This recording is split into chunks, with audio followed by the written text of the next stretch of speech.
Hello, everybody.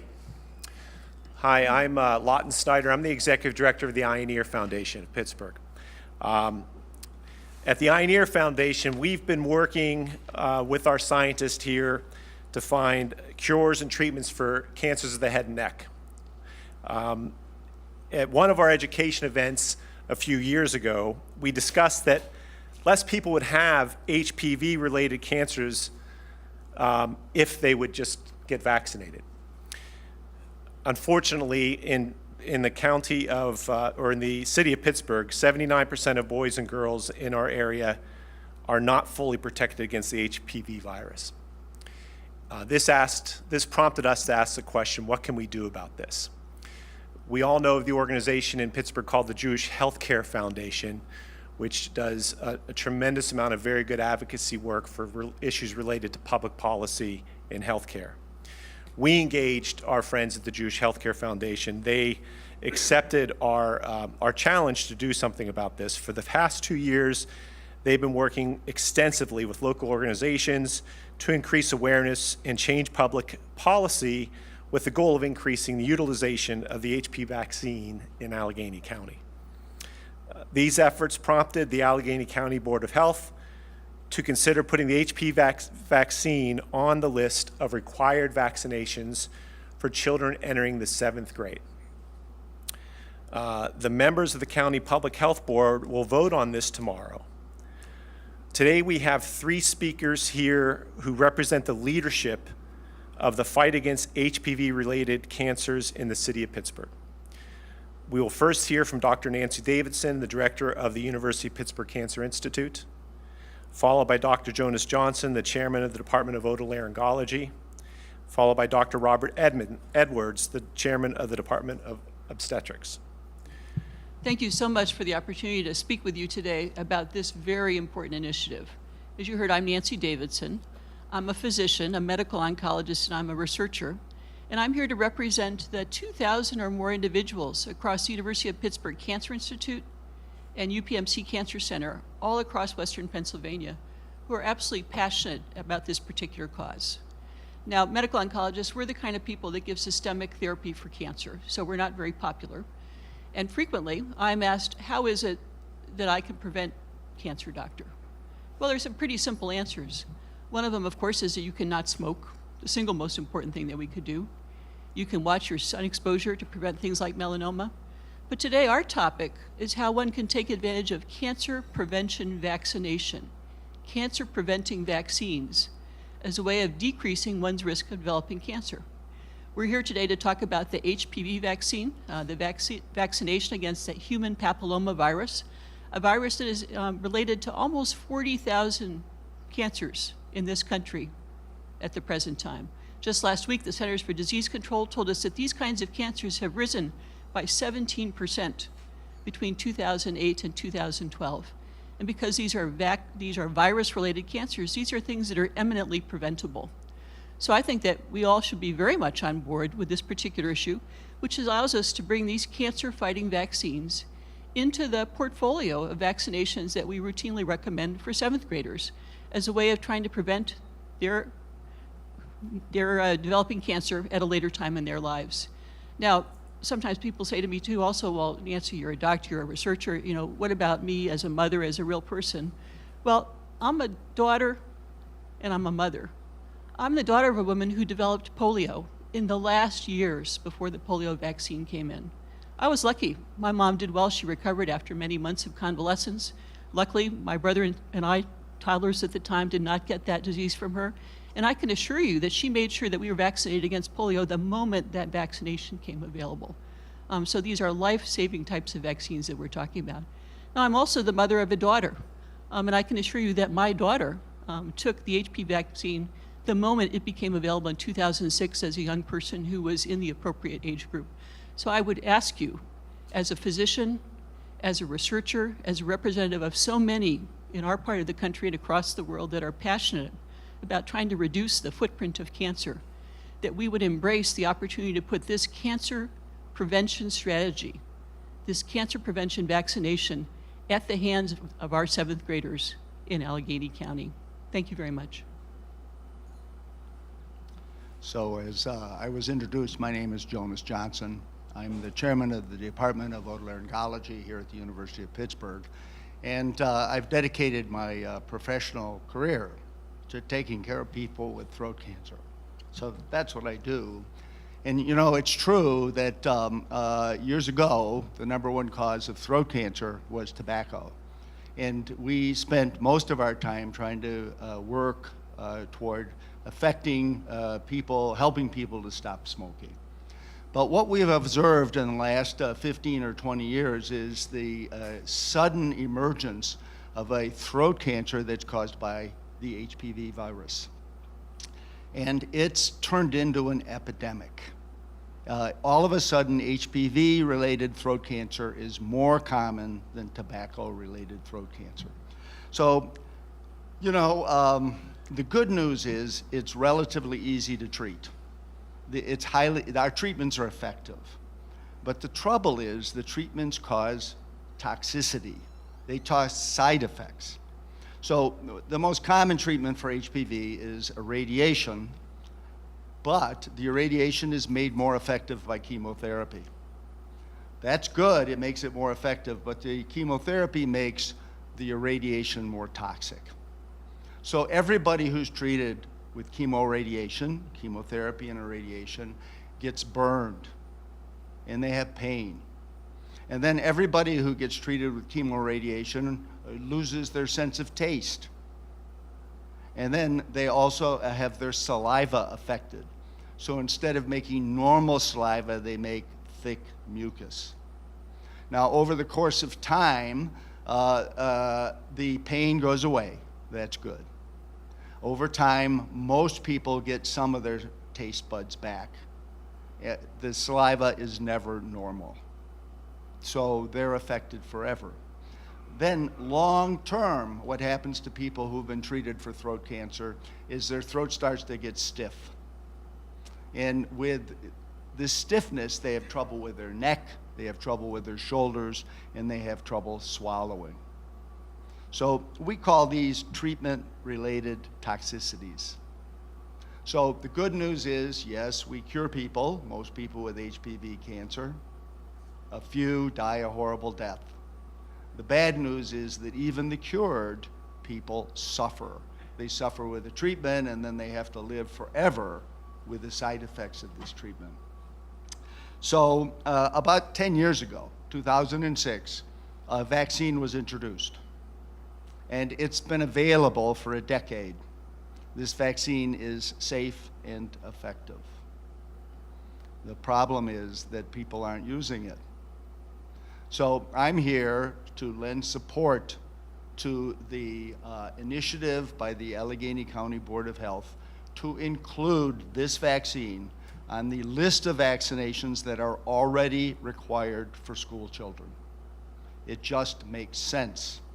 And the truth is that the rule by the Allegheny County Board of Health and of course the Allegheny County Commission is lenient because people who don't want the vaccine because of medical issues or other kinds of religious objections don't have to take it. You don't have to. But you see, by making the vaccine available to all school children, the majority will be treated and the majority will benefit. This cancer takes about 30 years to form. So by vaccinating kids today, we will see the difference in like 2040. I'll be gone, but our children will be here. And it's so important for them. So I am very strongly in favor of making this available to every school child in our county for sure. Thank you. My name is Bob Edwards, and I'm the chair of obstetrics and gynecology. I also happen to be a cancer surgeon, and I've been treating cervix cancer for over 20 years. I spent the first part of my career helping to develop the HPV prophylactic vaccine and have continued to work on vaccines for cancer. With the possible exception of the hepatitis B vaccine, the HPV vaccine has the potential to have the largest impact worldwide on cervical cancer prevention, which is the second leading cause of death of women worldwide. On a personal level, I was extremely gratified in 2006 when the FDA approved the vaccine, and I thought we would never be here 10 years later talking about getting it approved. This was the first true cancer prevention vaccine. It was recognized, the biology was recognized. It seemed to me a no-brainer, and yet here we are 10 years later. So I've spent my career dealing with the rejection and the concern over the safety of this vaccine and the moral issues around vaccinating young boys and girls. I'm here to tell you, as Dr. Davidson, that both my teenage daughters were vaccinated when they were 11, and that I firmly believe that this is the right thing to do for our populations and for the future of our children. Not only do I treat cervical cancer patients, and yes, I'm treating a 29-year-old right now who had to have a fertility preventing surgery. In other words, she can't have kids because she had invasive cervix cancer. So if you go back 10 years, she was eligible to get vaccinated when the vaccine first came out. So parents are going to be put in this situation, explain to their kids why they didn't get the preventive vaccine when it was first available. And what were you really concerned about? This vaccine does not work in patients who are already colonized with the virus. So you have to be vaccinated before you're exposed, which means 11 and 12-year-old boys and girls. It's extremely important for our future. It's extremely important for preventing the amount of money we spend on cancer prevention strategies around pap smears and colposcopy and head and neck exams and the treatment of all the cancers that result from these cancers. And so I thoroughly encourage everyone to get behind this, to become informed and understand the importance of this. The CDC has endorsed it, and now Allegheny County is strongly starting to consider it. I think it's one of the major scientific breakthroughs, certainly of the last 20 years, and we need to get on with it and begin to adopt this as part of our cancer prevention strategies and part of our public health initiatives. Thank you. That's the end of the statements. As I mentioned before, we have patient representatives here as well. So I think we've opened the floor to questioning for any of the speakers as well as the patients who are present here today. Dr. Johnson, where do these cancers typically present?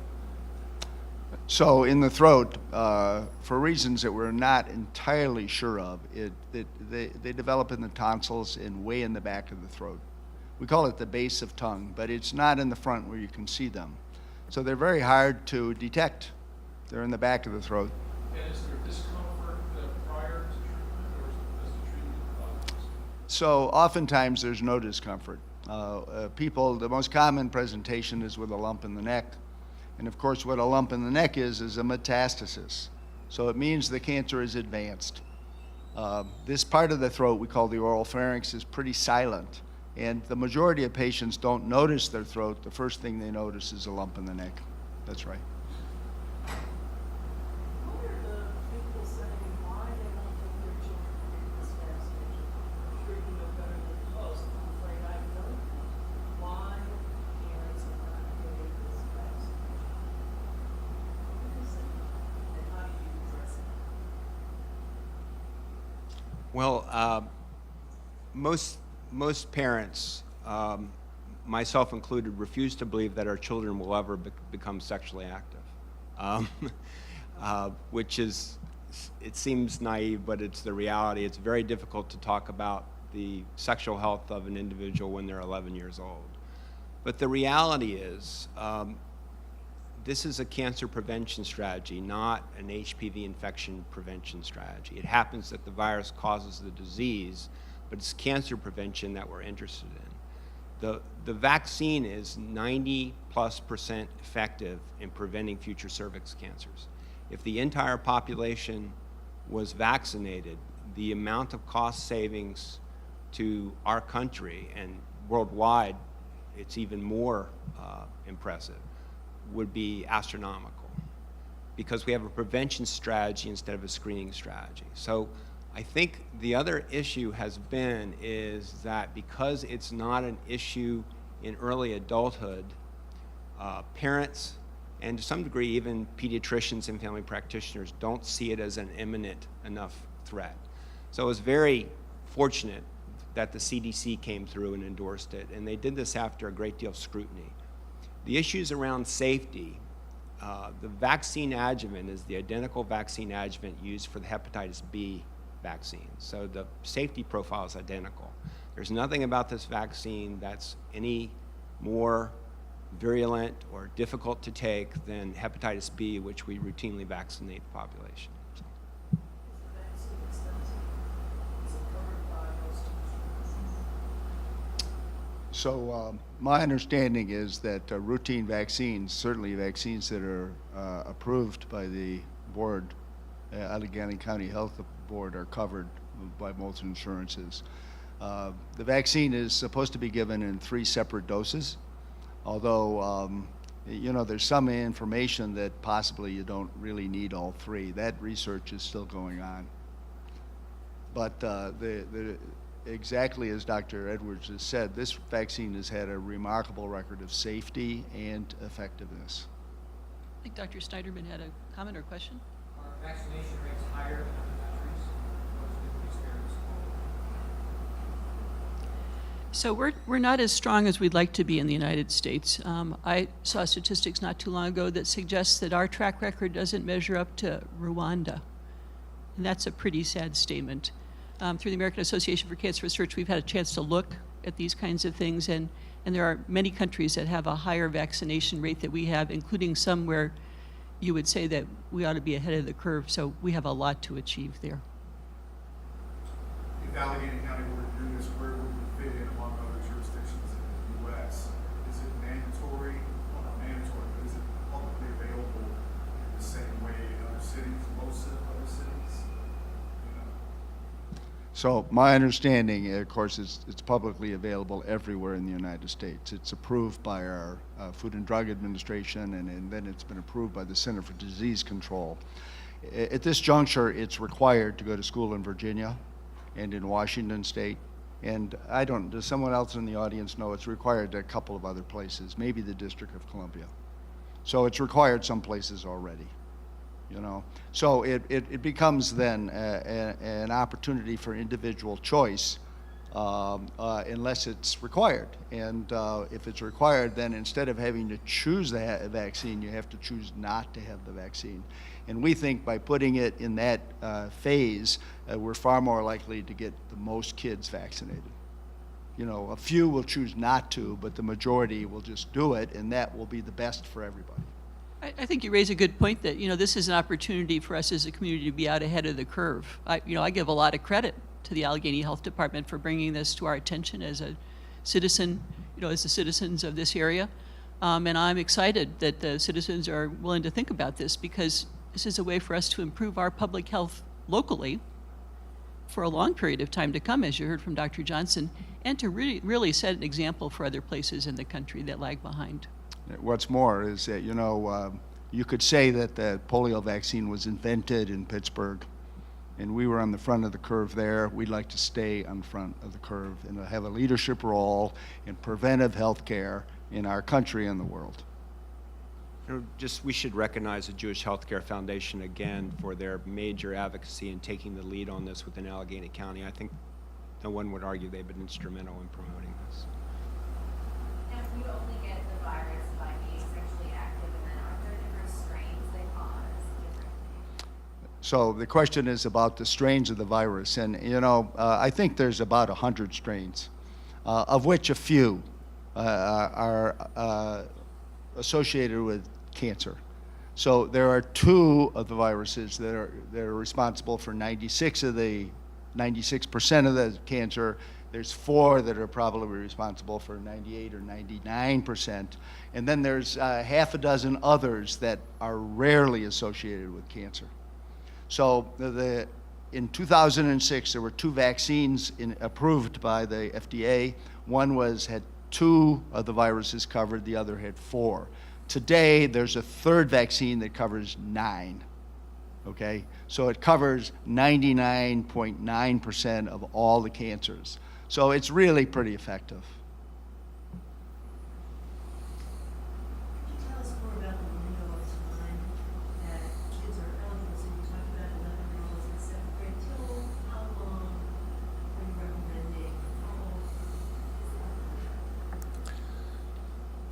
age 26 For women? for women, and I believe it's 21 for men, I think.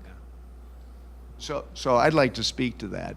The reason it's recommended for kids is just as Dr. Edwards indicated earlier, it's most effective if you've never seen the virus, okay? It's possible, however, that some older people have never seen the virus, and so the vaccine still has the potential to be useful. People who are at risk probably should be vaccinated irrespective of their age. Then the difference is that the Affordable Care Act calls for the vaccine to be paid for by your insurance company if you're in the window. So if you're 35, you're going to have to pay out of pocket. Another quick comment following up to that regarding this stigma of this being a sexually transmitted disease. It's actually, if you look at the biology, it's not truly sexually transmitted. It's sexually associated. But papillomaviruses are actually commensals. They're present on your skin all over your bodies. These particular types that are carcinogenic are peculiar to the genital tract and the head and neck. So it's not really correct to say it's purely, if you've had any sexual activity, you could have been exposed. Most individuals resolve the infection without an issue, as happens with most viral infections, but a small percentage of the population will get persistent virus infection, and that leads to cancer. The only way to prevent that, you can't treat it, the only way to clear it is to prevent it, and that's with the vaccine. Do we know why there is this epidemic, what we refer to it as a 17% increase over the last 20 years? Is that really why? I'll leave it. I think the answer is no. We don't know why, and not really.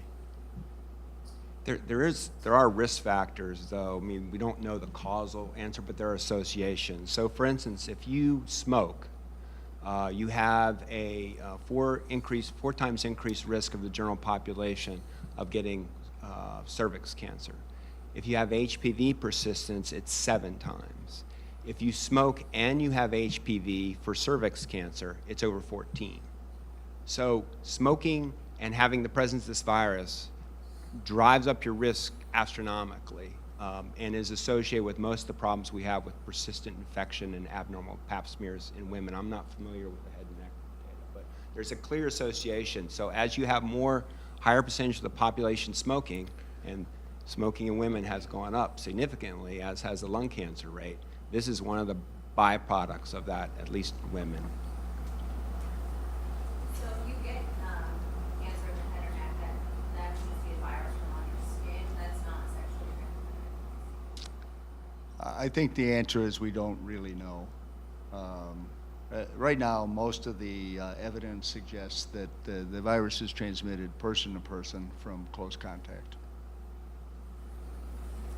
Your response to that, I think the vaccine causes autism, arthritis, or the other side effects. So that's a terrific question. The question is, does the vaccination cause autism or other kinds of learning disorders? Well, you know, this is misinformation that was introduced to the world about 15 or 20 years ago when there was an investigator who falsified his data and then published his data claiming this relationship between autism and vaccination. So he subsequently was exposed as a fraud. But to get that information out of the public domain has been impossible. People still talk about it. But understand that those data were falsified and they have never been reproduced by any other investigator. So the truth of the matter today is that there is no relationship between any vaccine and autism that's been scientifically proven. And I think it's important to remember also that the data here are very mature. Right, we talked about the fact that these vaccines have been available around the globe for a number of years, in this country for 10 years. And you know, we know that this is carefully scrutinized in the United States by the Food and Drug Administration, by the Centers for Disease Control. Very careful examination to make sure that our vaccinations are effective and safe. And I think we should have great comfort that this is absolutely the case. I think we have time for one more question. I guess it is. My kid's 14, he's been used service. I forgot the second. I forgot the third, so we sent an email. He kind of just poo-pooed it until last year.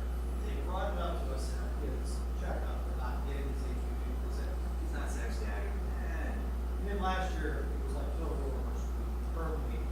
Is this because of the data coming forth and now family doctors are jumping on this? Is it become more present? People actually realize it now? I think that all of us are beginning to realize how important this is as a cancer prevention strategy, something that we all really desperately want. So that in the provider community and the doctor community, we're really embracing it. You see here 3 people from completely different disciplines in medicine who are involved in this. And I can tell you this morning, we spent the morning with some of our pediatric oncologists, and our pediatricians are very much on board.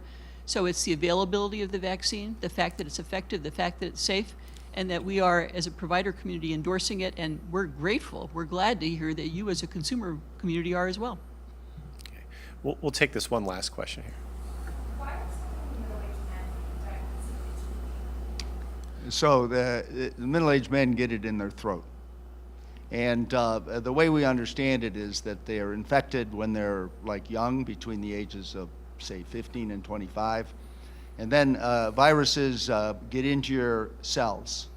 And then they sit there dormant for years and years. And for some people, eventually it develops into cancer. The incubation period right now is estimated to be 15 years.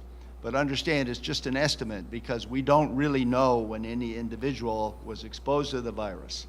But most of the data suggests it takes an incubation period. So how do you explain Dr. Edwards has a patient who is 21? I can't explain that. I have a patient, the youngest guy I've taken care of with throat cancer, which was HPV related, was 17.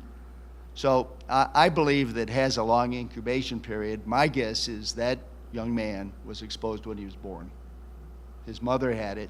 He got it from his mother, and 17 years later, he's in my office with cancer of the tonsil. Okay, I think that's going to wrap up the press conference, but thank you all for coming. Thank you for attending. Thank the members of the media. Thank you again.